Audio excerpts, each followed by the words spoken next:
پاکستان بنا تو سب سے زیادہ جن لوگوں نے مخالفت کی پاکستان کی وہ مرزائی تھے.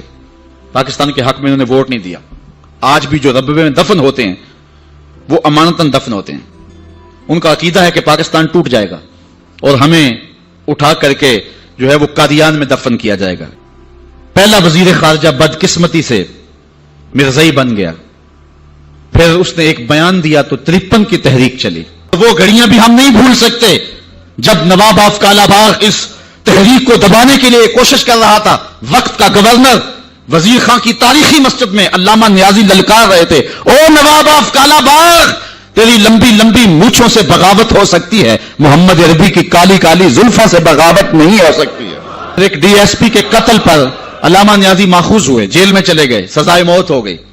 پیرزادہ اقبال احمد فاروقی نے لکھا ہے, ہم نوعمر تھے, علامہ نیازی سے ملنے گئے تو جس شخص کو سزائے موت ہوئی ہے اور حضور کے نام پہ ہوئی ہے, جب اچانک اس کے چہرے کو دیکھا تو ہمارے اوپر ایک وحشت آ رہی ہوگی, ہم رونے لگے.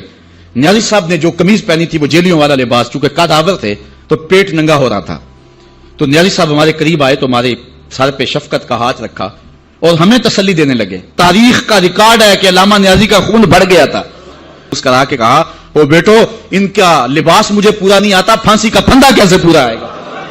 اور پھر زمانے نے دیکھا کہ باعزت اور باوقار علامہ نیازی جو ہے وہ باہر تشریف لائے. جب بھٹو کا دور آیا 74 کے اندر نشتر کالج کے کچھ طلباء مری جا رہے تھے, ربوے سے گزرے تو مرزائی گنڈوں نے ان کو جو ہے وہ سب و شتم کیا اور غوب و زود کیا.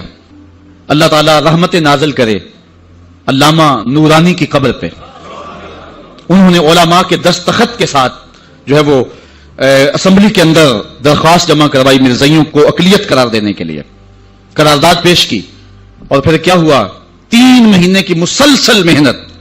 علامہ سارا دن اسمبلی کی کاروائی میں رہتے اور راتوں کو دور دراز علاقوں کا سفر کرتے اور جلسے کرتے اور ختم نبوت پر جو ہے وہ لوگوں کو ابھارتے.